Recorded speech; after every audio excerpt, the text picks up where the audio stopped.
नमस्कार, स्वागत है आपका अपने YouTube चैनल बायो गुरु पर। तो यहाँ आज हम टेस्ट सीरीज़ 02 जो चैप्टर नंबर 22 की सेकंड सीरीज है, आज इसकी आंसर शीट देखेंगे।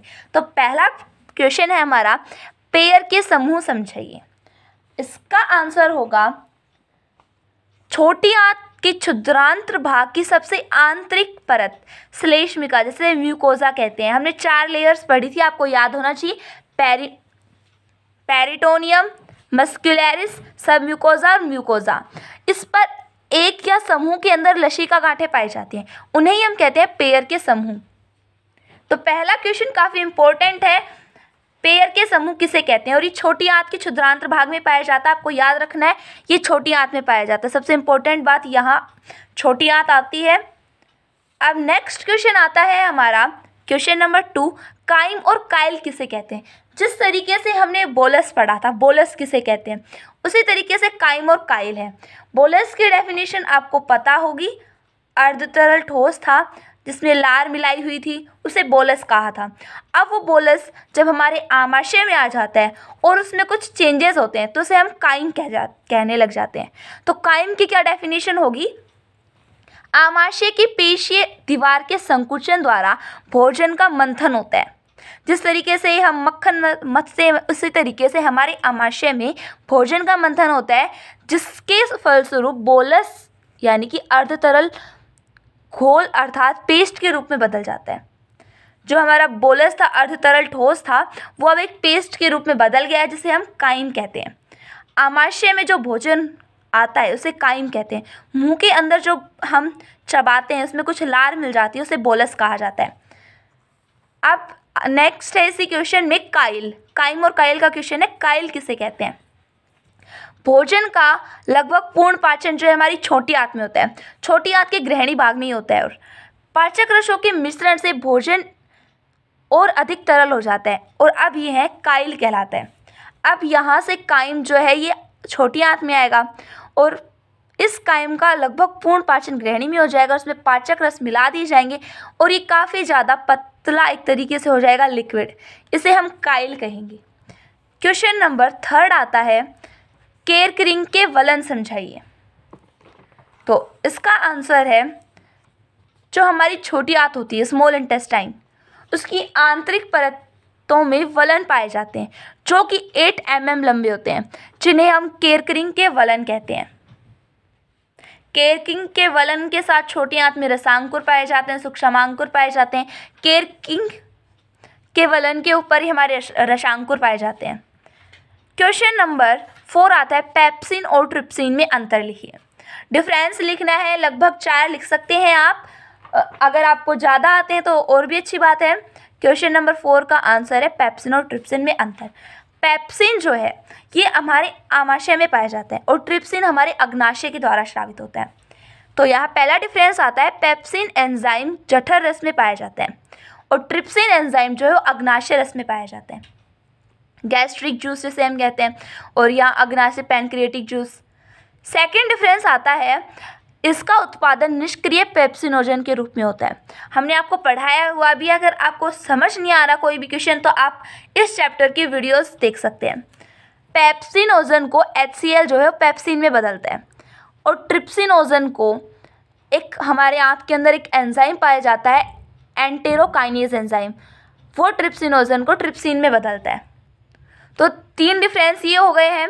नेक्स्ट डिफरेंस आता है, यह आमाशय में क्रियाशील होता है और ये अग्नाशय में यानी ग्रहणी और जेजुनम में क्रियाशील होता है, क्योंकि जो हमारा पैनक्रिएटिक जूस है वो कहाँ जाता है, ग्रहणी में ओडी की अवरोधनी आती है, वहाँ से ग्रहणी में जाता है और ये ग्रहणी और जेजुनम में क्रियाशील होता है ट्रिप्सिन एंजाइम। नंबर 5 आता है, जो पेप्सिन है ये अम्लीय माध्यम में क्रियाशील होता है, यानी इसका pH है वो 7 से कम होगा, और जो ट्रिप्सिन है ये क्षारीय माध्यम में क्रिया करता है, यानी इसका pH 7 से अधिक होगा। तो ये कुछ डिफरेंस हैं। अगर आपको हमारी ये वीडियो अच्छी लग रही हो या जो क्वेश्चंस आपको दिए जा रहे हैं ये अच्छे लग रहे हो तो वीडियो को लाइक और कमेंट जरूर करें। अब नेक्स्ट क्वेश्चन पर चलते हैं। नेक्स्ट क्वेश्चन है, यकृत के कार्य लिखो, यानी कि हमारे लीवर के द्वारा क्या क्या कार्य किए जाते हैं।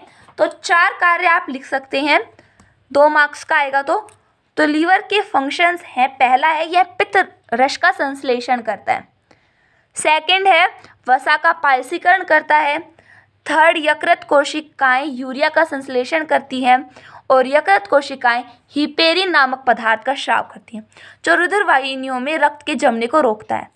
इसी तरीके से और भी डिफरेंस हो जाते हैं, जैसे प्रोथ्रोम्बिन का स्राव करता है जो रक्त को जमाने में सहायक होती हैं, एक्सेट्रा। तो नंबर 5 क्वेश्चन हो गया हमारा। नंबर 6 पर चलते हैं। अग्नाशय किस प्रकार की ग्रंथि है और इसके द्वारा स्रावित हार्मोनों के नाम लिखिए।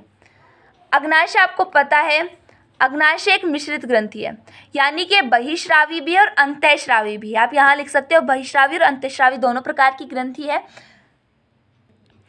और इसमें दूसरा क्वेश्चन जोड़ा गया है, इससे स्रावित हार्मोनों के नाम लिखिए। तो एक अंतःस्रावी और एक बहिस्रावी दोनों हैं, इसमें एसिनाई पाए जाते हैं। और लैंगरहैंस के द्वीप, लैंगरहैंस के द्वीप से हार्मोनों का स्रावन होता है। उसमें 3 तरीके की सेल्स पाई जाती हैं, अल्फा बीटा और गामा, अल्फा बीटा गामा, और उसे डेल्टा भी कहते हैं। गामा या डेल्टा कोई भी कुछ भी कह सकते हैं। तो अल्फा कोशिकाएं होती है ग्लूकागोन का स्राव करती हैं, बीटा कोशिकाएं इंसुलिन का, और डेल्टा कोशिका या फिर गामा कोशिका सोमेटोस्टेटिन का स्राव करती हैं। अब नेक्स्ट क्वेश्चन पर चलते हैं हम। क्वेश्चन नंबर 7, त्रिकांत कपाट यानी कि इलोकोकल वाल्व। हमने पढ़ा था इलोकोकल वाल्व कहाँ पाया जाता है, आपको याद होना चाहिए। लगभग 4-5 हमारे वाल्व आए थे। एक तो आया था हमारा cardiac valve, pyloric valve, Oddi की अवरोधनी और एक इलोकोकल वाल्व। इन चारों का काम आपको पता होना चाहिए। तो यहाँ इलोकोकल वाल्व है। इलोकोकल वाल्व जो है ये इलियम और कोलन के मध्य में पाया जाता है। त्रिकांत कपाट जो भोजन को इलियम से कोलन में आसानी से जाने देता है, लेकिन इलियम में वापस आने नहीं देता। जो खाना एक बार कोलन में चला गया, यानी कि बड़ी आंत में चला गया, तो इसे वापस छोटी आंत में नहीं जाने देता त्रिकांत कपाट।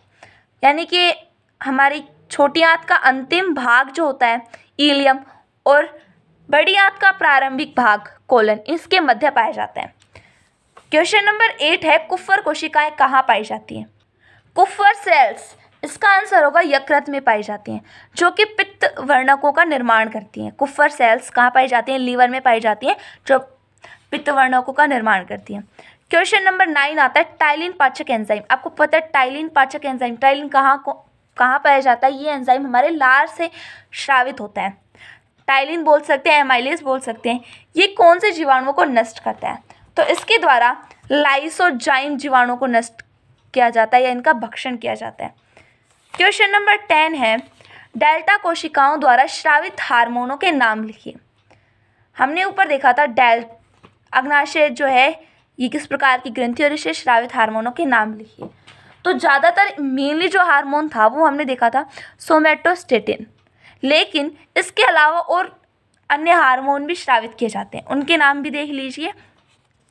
डेल्टा कोशिकाओं के द्वारा सोमेटोस्टेटिन, गैस्ट्रिन और सीरोटोनिन, ये 3 प्रकार के हार्मोन स्रावित किए जाते हैं, लेकिन सबसे मोस्ट है इसमें सोमेटोस्टेटिन। काफ़ी बार पूछ लिया जाता है सोमेटोस्टेटिन, या फिर हम भूल भी जाते हैं, हमें सिर्फ 2 हार्मोन याद रहते हैं अग्नाशय के द्वारा स्रावित, ग्लूकागोन और इंसुलिन। याद रखना है सोमेटोस्टेटिन भी रिलीज किया जाता है। इसके साथ अदर हार्मोन्स भी हैं, वो भी आपको याद रखने हैं, गैस्ट्रिन और सीरोटोनिन। अगर आपको इस तरीके की टेस्ट सीरीज़ हर रोज़ चाहिए और इसके क्वेश्चंस और आंसर शीट भी चाहिए, तो हमारी वीडियो को लाइक और कमेंट जरूर करें। धन्यवाद।